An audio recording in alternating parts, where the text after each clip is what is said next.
if when Allah loves somebody, He tests them, as the Prophet ﷺ said. And if, as the Prophet ﷺ said, those that are beloved to Allah are tested the most, should we desire more difficulty? Should we ask Allah, send it down?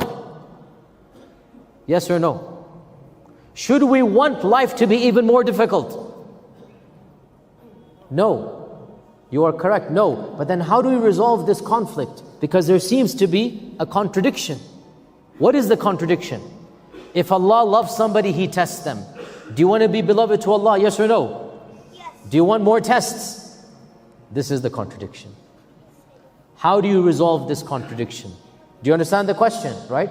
How do you resolve this contradiction? Very simple. Listen and listen carefully. Our Prophet ﷺ specifically advised us to ask Allah to not be tested.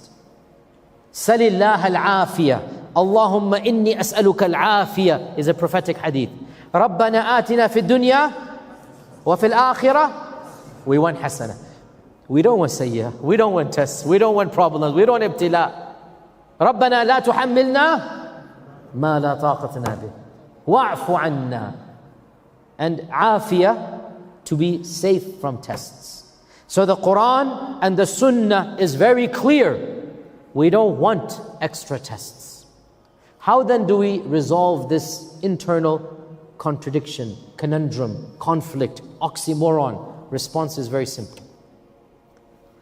You do not want extra tests because you do not know if you will pass the test or fail. What if you fail? Then that's a big problem.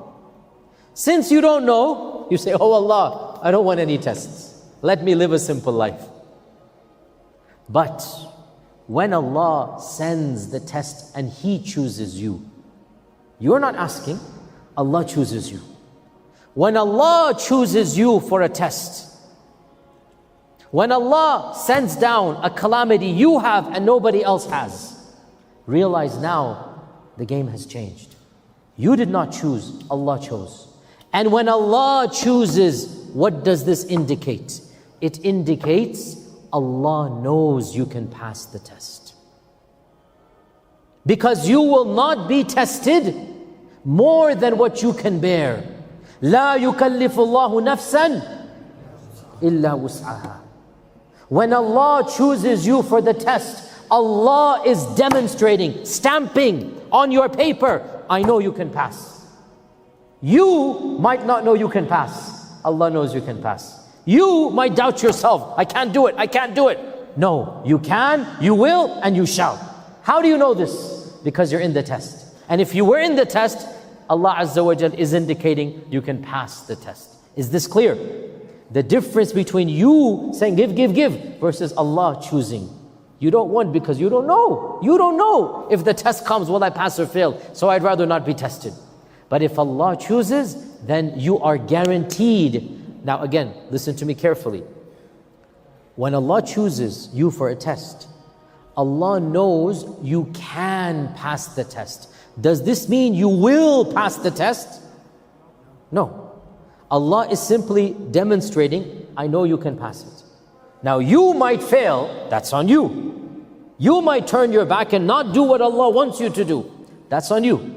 But Allah will not test you with more than what you can bear. رَبَّنَا لَا تُحَمِّلْنَا مَا لَا طَاقَةَ لَنَا بِهِ. Nobody is tested with more than what he or she can bear. Now, whether you pass or fail, that's a separate issue. But you are being tested within your limits.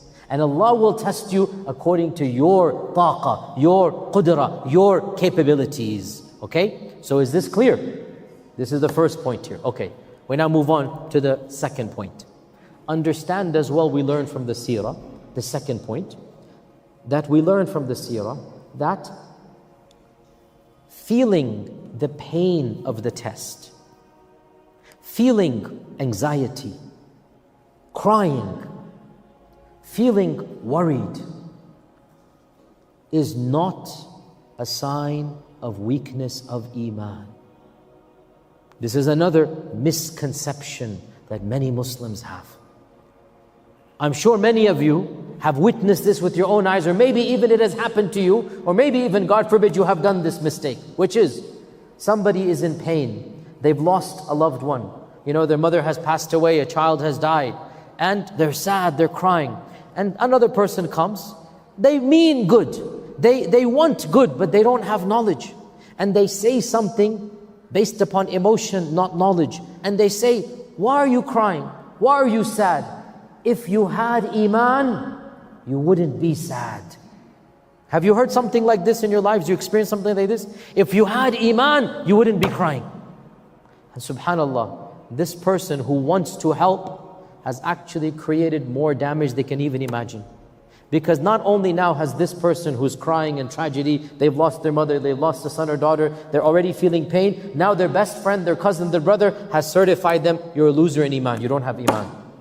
Subhanallah, brothers and sisters, wallahi I say to you, ignorance causes more damage to the ummah than anything else. Ignorant people acting in the name of religion, defending what they think is a religion, doing ridiculous things on behalf of the religion. They don't have ilm. All you need to do is open your eyes and see. Wallahi, I say astaghfirullah, we don't even need enemies. Within ourselves, we cause enough damage to our own faith. A'udhu billah.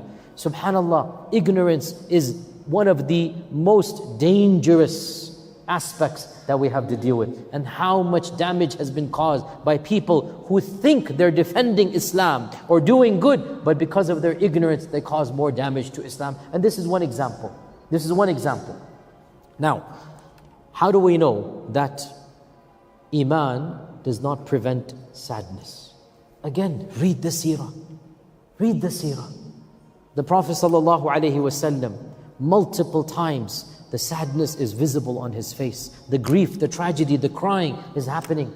When his last son, Ibrahim, he has a son called Ibrahim, he passed away a year and a half, he's buried in Baqi', Jannatul Baqi', he's buried in Baqi' al-Gharqad. If you enter Baqi' al-Gharqad and you turn left and you walk just 20 meters, you will find a qabr by itself, small qabr. That is the qabr of Ibrahim ibn Muhammad. Ibrahim ibn Muhammad sallallahu alaihi wasallam. He died at the year of 1.5 years old. Little toddler in his hand. And he was born with asthma, breathing problem. And so they couldn't cure asthma back then. And within 1.5 years, he passed away. The hadith is in Sahih Bukhari. Ibrahim was brought to the Prophet ﷺ at the very end, gasping for breath. The doctors basically said that we cannot do anything. And he's in his hand. And he's literally gasping. The hadith describes, literally he's going like this. And the Prophet ﷺ is holding him in his last seconds, last minutes of his life. What happens? The tears begin to flow. His beard becomes wet with tears. And one of the Sahaba, again, innocent, doesn't know any better, but the same mentality. You too, Ya Rasulullah? You too cry? I mean, I thought you should not be crying.